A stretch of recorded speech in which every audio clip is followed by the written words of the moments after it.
Caitlin Clark being gone has harmed and destroyed the WNBA viewership, not just from networks, but also here on the platform YouTube. The Chicago Sky tweeted this out.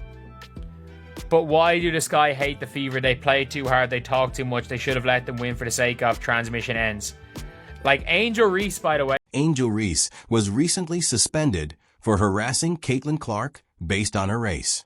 And that really backfired, I assure you. And being able to support me and going through this whole process. Obviously, it could happen to me, it could happen to anyone, and I think they've done a great job supporting us. Despite playing the victim and chasing fictitious double-doubles, she was unable to prevent the Fever from smoking the Sky. Fans are now making fun of her wig, lies, and sky-high delusion, making her the most popular joke on the internet. Ultimately know what happened with the lies that was being told about the Indiana Fever fan base. After Caitlin Clark is absent from a few games, the WNBA abruptly collapses. As in literally, views have been removed. The engagement ended. Interested? What's of interest? You would think that the league would wake up and recognize that she is the one carrying the entire business, but they haven't. Rather, Angel Reese drags this league into disarray as if it were her favor. A lot of people thought that many other players played a part in the, engagement and growing of the league, and I'm here to tell you that is not the truth. Let's go back to the now famous May 17th incident. Chicago Sky versus Indiana Fever. It sounds harmless, doesn't it? No, the entire league was enraged by that game, and not in a good way, because of one individual who couldn't resist making it about herself. The event devolved into a circus rather than fans discussing the basketball itself. Then comes Angel Reese. Not because she ruled the court either. Please. She was too preoccupied with attempting to prove to the world that the crowd had attacked her racially. The way she pitched it, you'd believe a fan brandishing a Confederate flag tackled her in the middle of the game. Angel Reese tweeted that out, and then the Chicago Sky posted this one right here. We don't care about none of that Sky on top. Back to our original programming. Since that game, naturally, she approached the media as if it were the red carpet. Oh, the suffering, the trauma, the whole ritual of God protects me. And I'm loved by my team.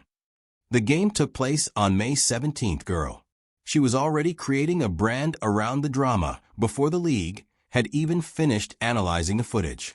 The WNBA examined fan allegations, audio, video, and venue staff interviews after a month-long inquiry, and they concluded, yeah, that thing never happened. Nothing, no proof. However, the harm had already been done. Due to the toxic disaster that Angel created, everyone had already left the WNBA, including their grandmother. Was against the Chicago Sky and Angel Reese. In that specific game, there was a lot of drama. There was a lot of lying. She then had the audacity to tweet about charter flights and crowded stadia. Like, butts are in chairs because of her. Please pardon me. Everyone is hoping to see Caitlin Clark drop 30 on your head, which is why those seats are filled. Angel. It's also more than simply Twitter chatter. Caitlin's absence had a direct negative impact on YouTube, TV, WNBA viewing, and more.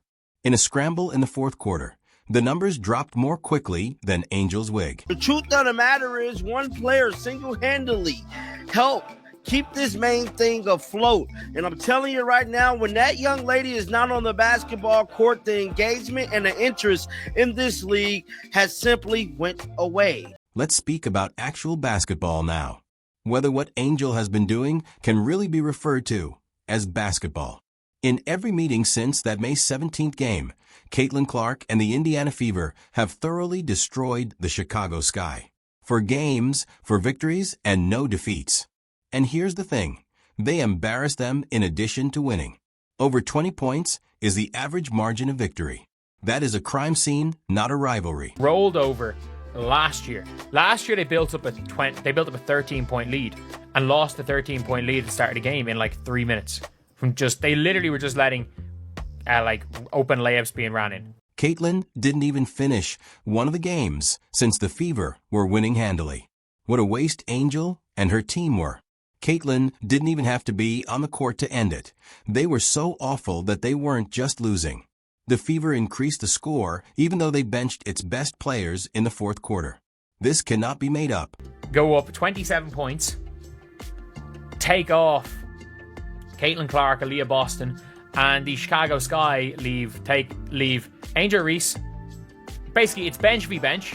Ree is out there chasing double-doubles like it's a TikTok trend in the meanwhile. Look, it was trash time when she grabbed her 10 rebounds.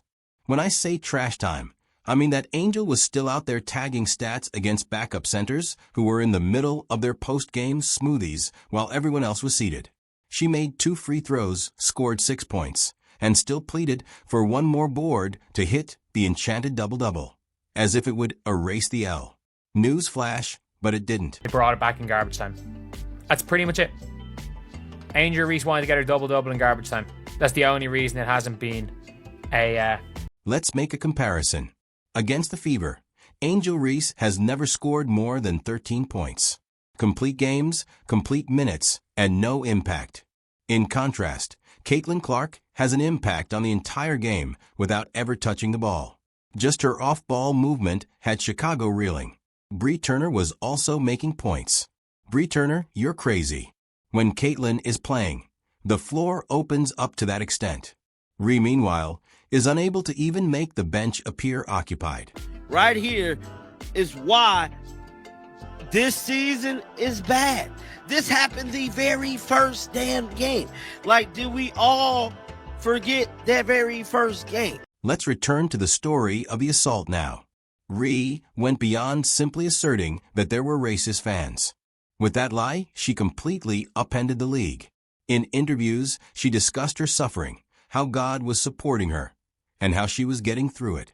Like this wasn't your typical league game, but rather a Lifetime film. Furthermore, she never identified the alleged racist speaker.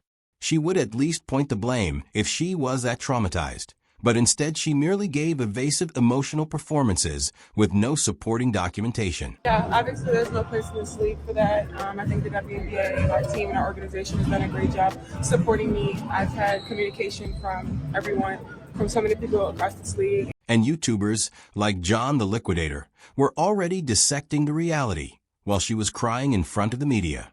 His film, which detailed the precise chronology of events and revealed the entire situation as a publicity gimmick, quickly garnered over 100,000 views. Silence was the league's answer.